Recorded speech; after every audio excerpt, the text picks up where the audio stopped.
Hi everyone and welcome back to the Crafty Yellow Camper, and this is the last card that I did in my May classes where we looked at different techniques using background stamps. I think sometimes background stamps get a little bit overlooked, and I wanted to show some different ways. So if you look at the past 3 videos that have all been uploaded on the same day, you'll find some other techniques using different stamps. Okay. So we are using Among the Swallows. It was an online exclusive and I think it has sadly now retired, but you can do this technique with any background stamp that you've got, or any large stamp. Okay, so I'm just going to pop that away. So I'm going to bring our stamp in. Now, you might have noticed that the card is on white. So when I do classes, you can see the state of my hands because we've been using Secret C earlier on while I was filming these 4 cards. But normally I do try and make my white cards before I do anything really mucky like that. Okay, so I'm just going to slide that out of the way. So we have got a base of thick basic white. So basic white on its own is not thick enough for a card base, so you always want to have some thick basic white as well as standard basic white. So this is half of an A4 sheet again, if you're in the UK or anywhere else that uses A4. If you are somewhere that uses letterhead, this would still work. So it's half cut across diagonally. The A4 sheet is 21 centimetres wide by 29.8 or 7 or 8 long. So this is gives us a base that is 10.5 across the front and 14.8 long. So if your letterhead paper, if you're watching from the States or somewhere like that, it's slightly bigger, then obviously adjust it accordingly. Okay, now this is basic white, and this is the section that we're going to stamp on. And you may well have worked out from this that I did not stamp this in black ink. I actually did this in black embossing powder so that we have a little bit of an emboss resist technique. So I'm just going to slide that out of the way because I don't want to get it filthy. Okay.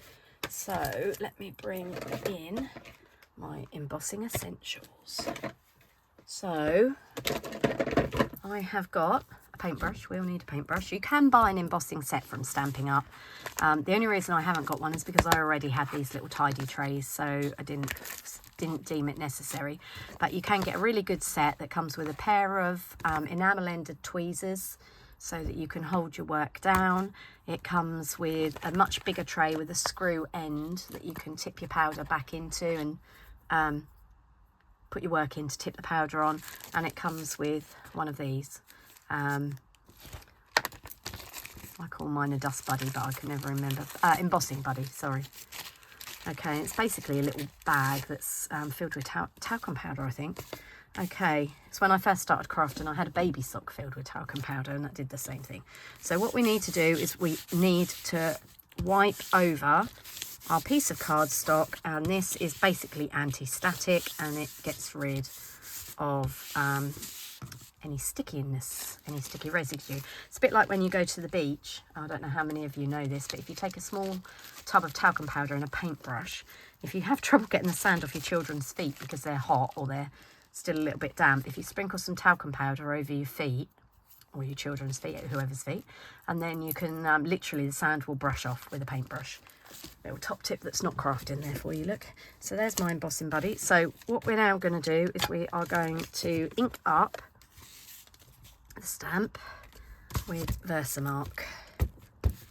Now my Versamark pad looks absolutely grim, and when they come they're very lovely and white, but you can buy a re-inker, and however dirty it is has absolutely no effect on its ability to work unless you've got real like puddle of ink sat on it. But as I said, you can re-ink it. I haven't actually got a new one, otherwise I could show you what the difference is. Mine are all very well used.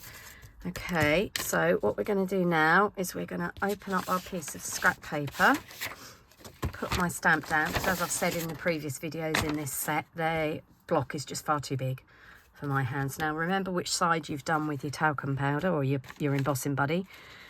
And then we're going to put this sheet down, fold it over and give it a good rub. Don't go at it like a bull in a china shop. Small circular motions with your fingers. We do not want that piece of cardstock skidding around on the stamp. Otherwise you will have the most blurry image. You'll think you've gone cross-eyed. And that is not a good look, believe me. Okay, right, so that should be covered. And obviously it's easy to tell with coloured ink if you've got it all done. So it's worth spending an extra few minutes just going over to make sure that you have pressed that cardstock down evenly all over the stamp, and then we're going to flick that out. Now, I don't know that you'll be able to see. Let's see if the camera will zoom in on it and whether you can see. I don't know if you can see. Ah, there you go. Can you see the image on there? It's very faint, but that is the tacky ink. Okay, so now what we're going to do is I'm going to bring in my embossing buddy, and I've got black embossing powder. Now, Stampin' Up's embossing powders used to just say Stampin' Up. We now seem to have the Wow ones, and this set is white, clear and black. So we're using black for this. And what I tend to do, so the Stampin' Up tray is better because you could lay that whole piece of cardstock down in it. And in fact, I did have a pink one that's very similar, but I don't know what I've done with it.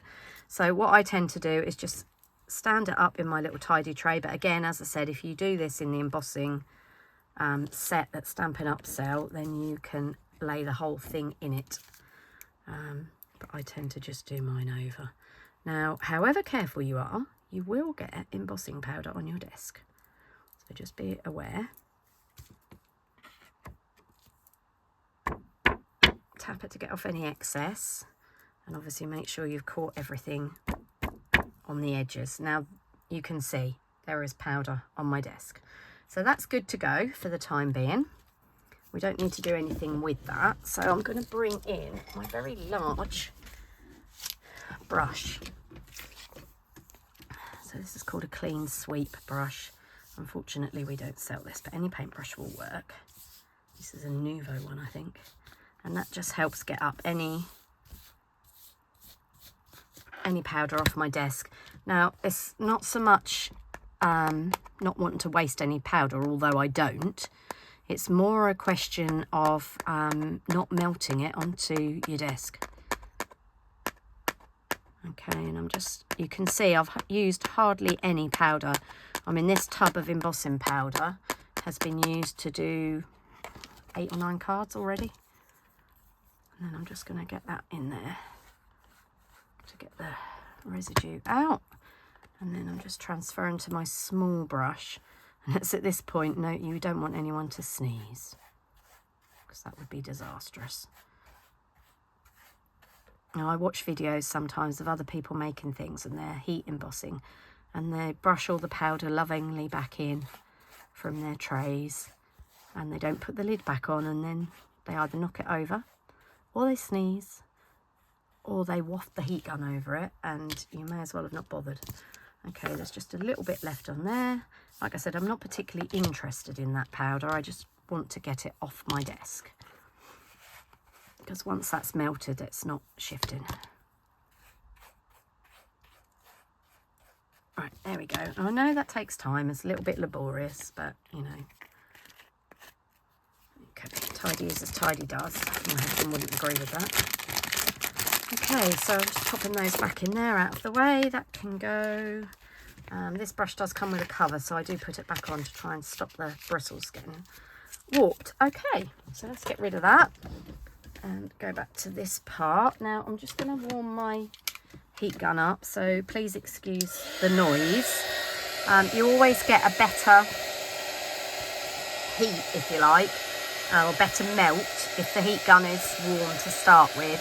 But what you don't want to do is overheat the embossing powder, because you'll scorch the cardstock, and that's especially important on white, because it will go a horrible sort of yellow colour. Right, now, as I said, our embossing kit does come with a pair of tweezers that have a ceramic end. So I'm just holding mine down now with a pair of metal tweezers. And you'll begin to see the powder go from a grainy powder into a glossy black, or whatever colour you're using. Oh, sorry, I just jiggled that.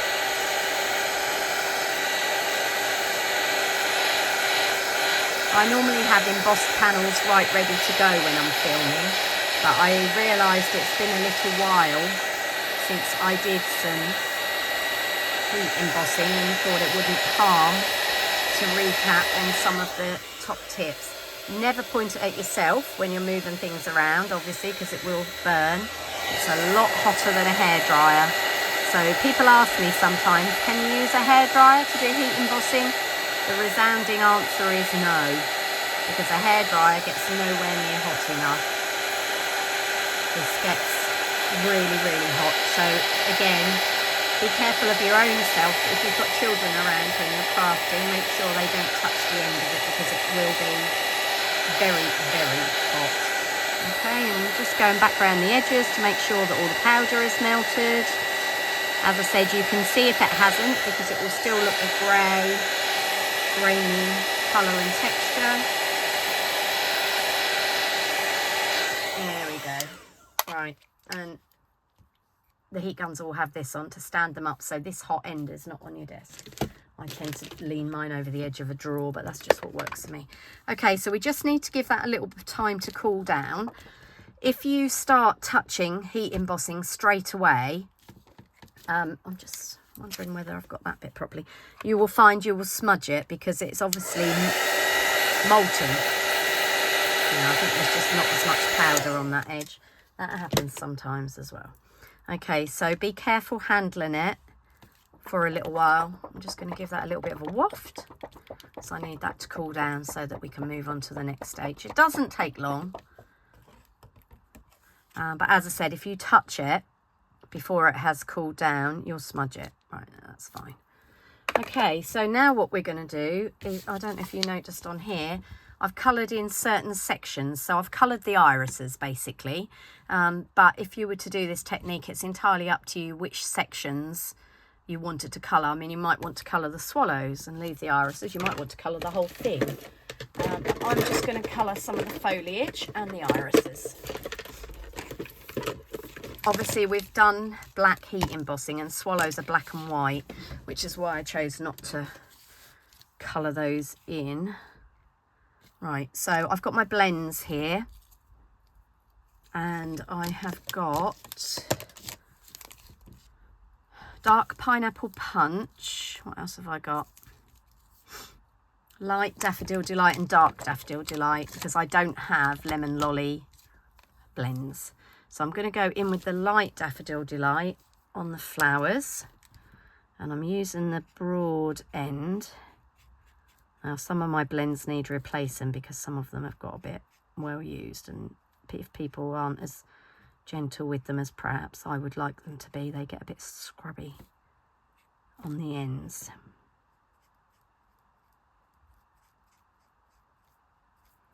I try when I put an order in to each time add a few blends. Obviously they come in packs of 2, so you get a light and a dark of each colour, and then you can actually use a colour lifter to make them even paler, just to lift out a bit of the colour. So I'm just colouring the petals on the blends, using the blends I should say, petals on the irises. I always think these are flag irises, but I'm not sure if they're the purple ones. I've got both in my garden, which I don't remember planting either of them, to be fair, but maybe my husband did. I know we definitely had some yellow ones round the edge of our pond that we sadly had to take out and make a smaller pond.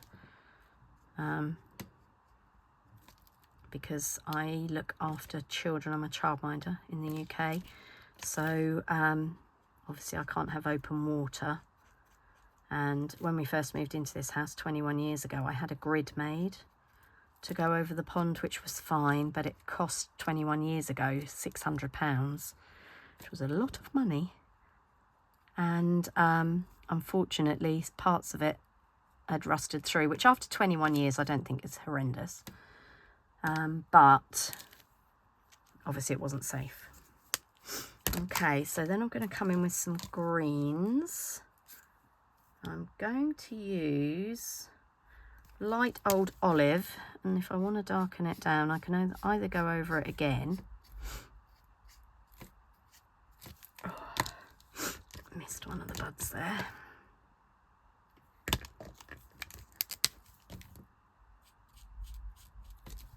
Oh, no, it was there. Just coloured a leaf with the yellow. Never mind. And then I'm just going over. And the beauty of the emboss resist technique is that all the detail is there for you, but because we've gone over it with embossing powder, the ink doesn't black out all of the detail in the stamp.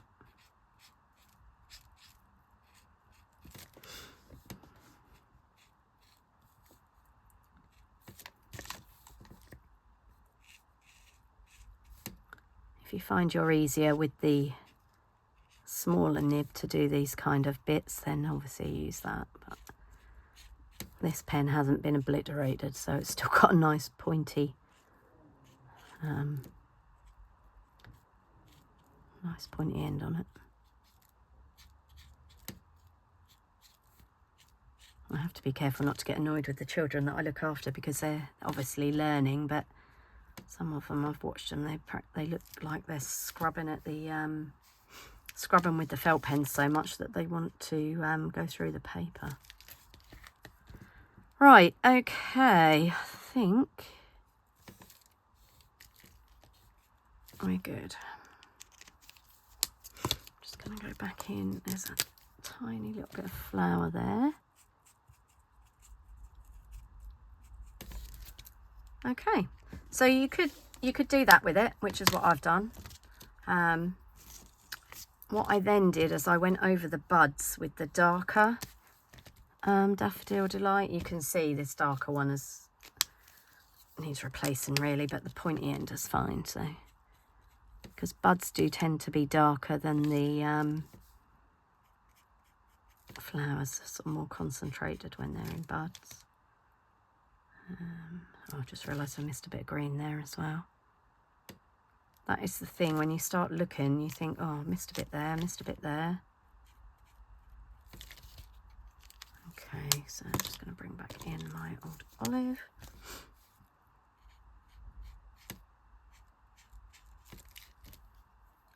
That's the only bit I missed. Oh no, bit there.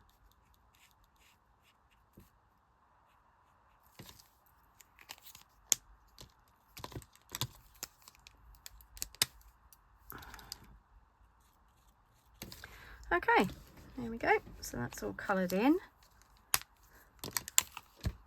Let's just move those blends out of my way. And then the next thing I've got some satin ribbon, and this is Daffodil Delight, which, because I've used some of the Daffodil Delight, goes quite nicely. And what I need to do is take this on. You can see the blends bleed through, but that's fine. I need to take this piece of ribbon on, and the easiest way I've found to do that is with a piece of tear and tape. So which side? I went on the right side on the last card. We're going to go on the left side. So we want a piece top and bottom. It doesn't have to be a huge piece, just enough to hold the ribbon on. There we go.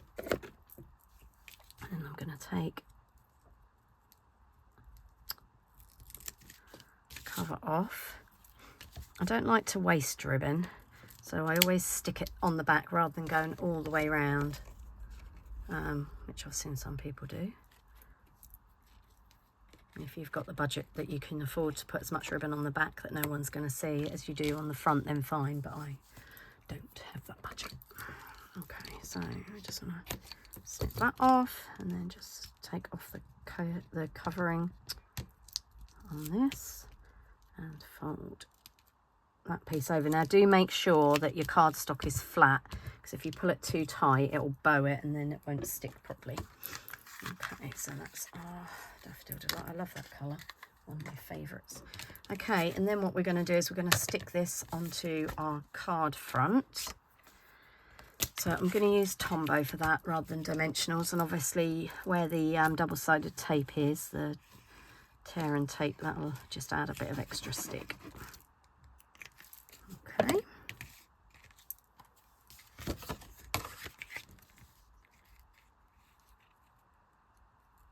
Make sure I've got that level.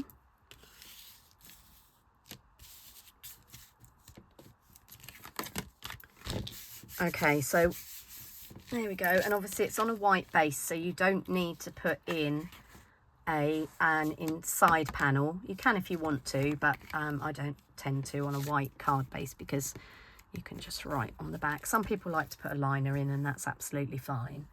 And then I'm just going to put a little bow, so we're just going to do bunny ears. Now I find this easier to do this way rather than trying to tie a bow around a piece of ribbon that's already been stuck to the card. And I never cut my ribbon off the reel until I'm happy with my bow, because you can fiddle with it while it's still attached to the reel. And try not to waste too much. Now I don't want a huge ostentatious bow, I just want a nice little one with some tails. So I've tweaked that a little bit. I'm just gonna, actually I want my ribbon scissors.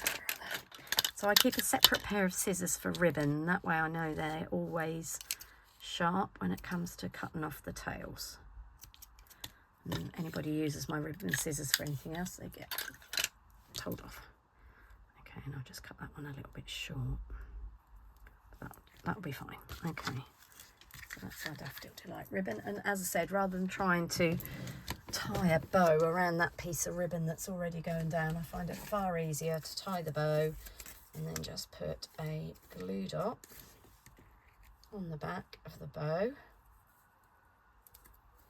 and then attach that to the card. So I've wasted less ribbon by doing that, and probably got a far neater bow. So let me bring back in the other one. This one doesn't have a bow on it. There we go. So there's our two cards. Hopefully you like the technique, and hopefully you'll give it a go with some background stamps that you might have. And I will see you again soon. I'll be putting in an order at the end of this month. So I will have a few new goodies to play with. Probably not until into the sort of latter end of August, because I'm busy with shows over the summer. And yeah, when my new stuff arrives, I'll do a little unboxing so you can see what I've got. Just a reminder that if you are watching this video and it isn't the end of June, Stampin' Up have an offer. So buy one suite, get one at half price, or buy any items out of a suite and get another item at half price, and it will be the cheapest item that is your half price item, but it's still a really good deal. Anyway, thanks for watching and listening to me ramble on, and I'll see you all again soon. Bye for now, and happy stamping.